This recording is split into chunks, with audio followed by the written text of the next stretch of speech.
Hi, I'm Nick Jones, a children's author from Congleton in Cheshire. Today I'm going to read my new book, One Night in Beartown, which is based in Congleton and it's illustrated by Cy Clark. Sandy Lane loved bears. Her bed was filled with teddies. Her room was adorned with bear wallpaper. Her shelves were stuffed with every bear story you could think of. Bears had always been a part of Sandy's life.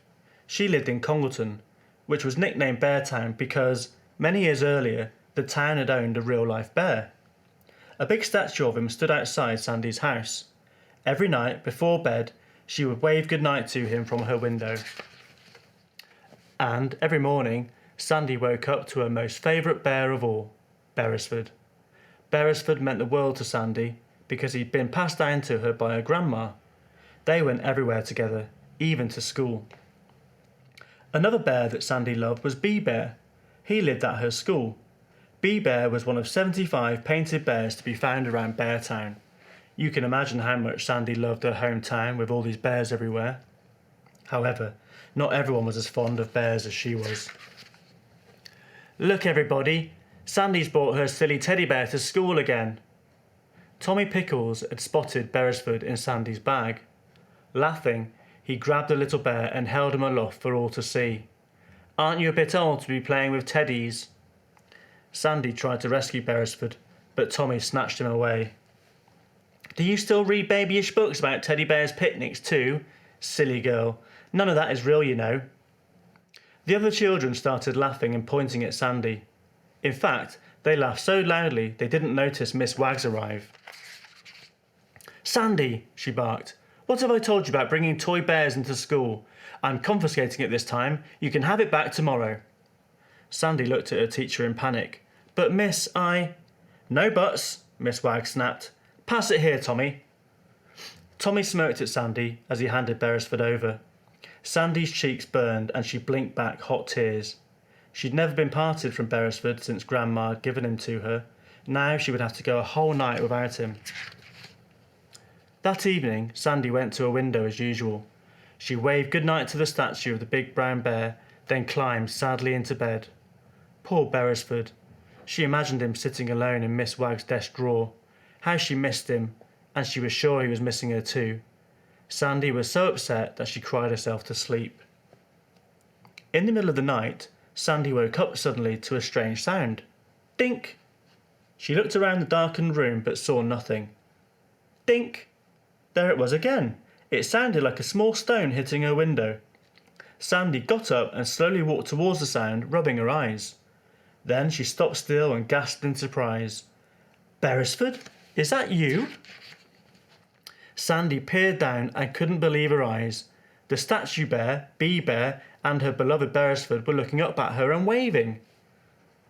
Good evening, whispered the big brown statue bear. Are you going to join us? You can talk? Sandy exclaimed. Shh, said Beresford with his paw to his lips. Then the statue bear continued. Come downstairs as quickly as you can or we'll have to go without you. Sandy looked at Beresford. He stared back at her with his deep brown eyes. She knew she could trust her best friend. Quickly she threw on some clothes. Then she tiptoed through the house and was soon outside in the warm summer night. Before she could say a word, the big brown bear had scooped her up in his enormous paws. He lifted her onto his shoulders and set off down the street. Sandy clung to the big bear's ears with all her strength. She shut her eyes tight as she bounded along. Bobbing and bouncing around on his shoulders was scary at first, but as they raced along the empty pavements with the other two bears, she soon forgot to be afraid. Instead, she felt excited. She opened her eyes and smiled gleefully. Where are they taking me? She wondered. When they reached the town centre, Bee-Bear stopped at an office window. Inside there was another bear statue. This one was covered in newspapers and was called Robert Ted. Bee-Bear knocked on the glass and, to Sandy's amazement, Robert Ted's eyes opened. He yawned and stretched. Then he walked over to a desk, picked up some keys and let himself out of the office. Wow! Cried Sandy. Can you all come to life? Sometimes, said the big brown bear.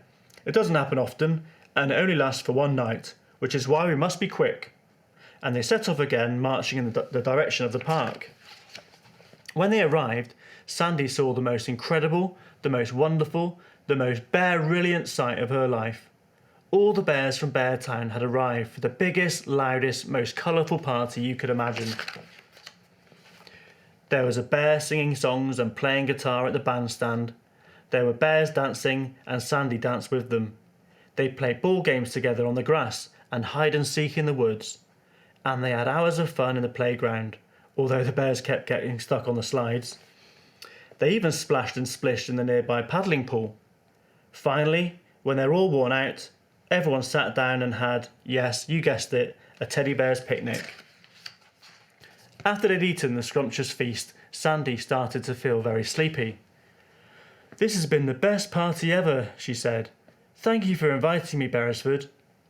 Beresford cuddled up to her and she squeezed him as tight as she could. Then she yawned and muttered, "Tommy Pickles said bears didn't have picnics, but I knew they did." The big brown bear looked puzzled. "Tommy Pickles?" he replied. "Who's he?" "Oh, just some boy at school," Sandy replied. Then she fell fast asleep. The next morning, Sandy woke up and immediately remembered the night before. She looked on her pillow, under her bed, and around the room. Beresford was nowhere to be seen. She peered out of the window. There was the statue of the big brown bear, in the same old spot and the same old pose. Oh, she sighed, it was just a dream. Sandy didn't say a word to anyone when she arrived at school.